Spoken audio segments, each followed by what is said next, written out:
Welcome to Google Classroom Learning of Sri Gokulam Public School, Guruvayur. Myself, Rakhi Radhakrishnan. So, on the last class, we discussed about the solution and its properties.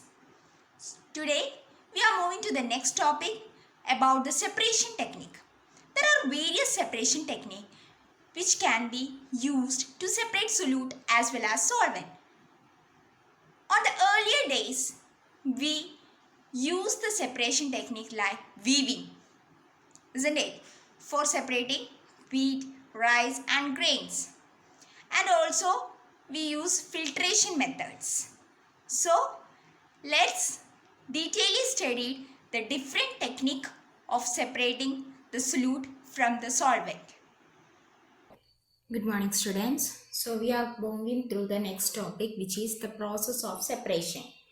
There are various processes in which we can separate the solute and solvent.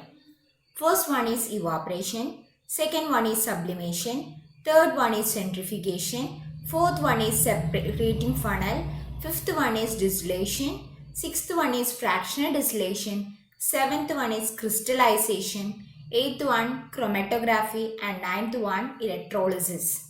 So these are the processes we can separate a solute and a solvent. We look through each of the process. You already know about what is evaporation process. What is evaporation process? It is the process of separating the substance, volatile substance from non-volatile substance below the boiling point. Example, we have to separate the salt from seawater. So, it's also a separation technique. Next technique is sublimation process. Sublimation process means you know what is sublimation. The solid is converted directly to vapor without forming of liquid. So, in this process we can separate the sublimable substance from a non-sublimable substance by heating process. That is solid to convert to gaseous process by the process of heating. And we get the substance remains back here.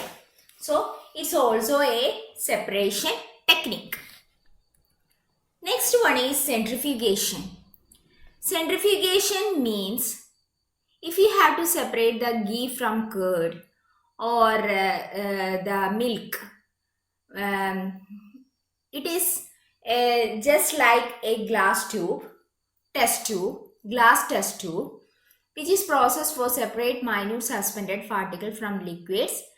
And while we put the centrifugation tube in the centrifugation apparatus and switch on the apparatus, what happen means it get rotated and the heavy particles are forced to settle at the bottom and the lighter particles are moved towards above, means top. So heavy particles are settled down and lighter particles will move up. We use this for separating the blood cells, etc. Next one is separating funnel method. This is the separating funnel. It should contain an open apparatus. This is the tap which we can float water. It is used for separating two miscible liquids. Okay. For example, if we have take some water and add some oil, it gets separated as two layer.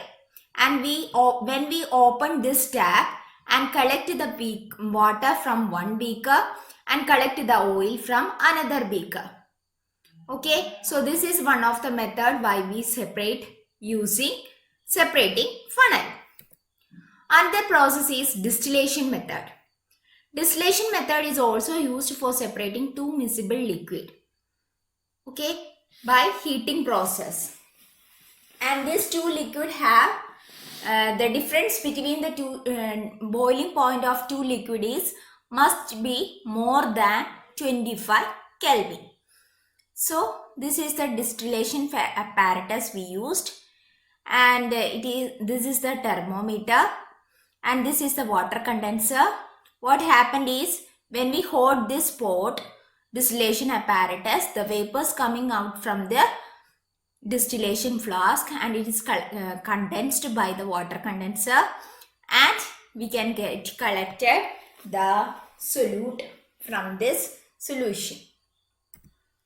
Next one is fractional distillation. It is also a process of distillation which the boiling point difference should be lesser.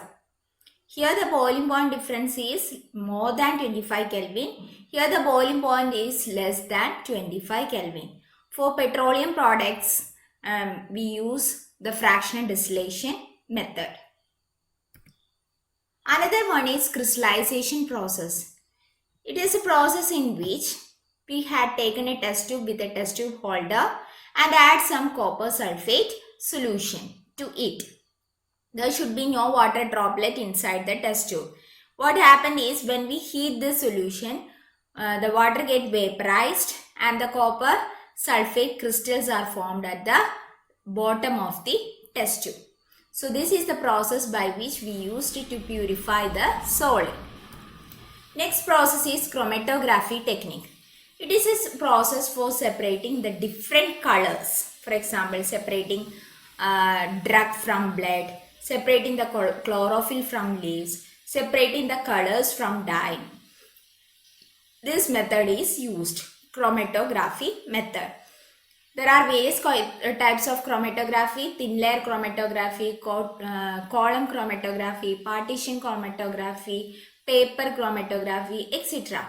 So it is mainly used for colored compounds.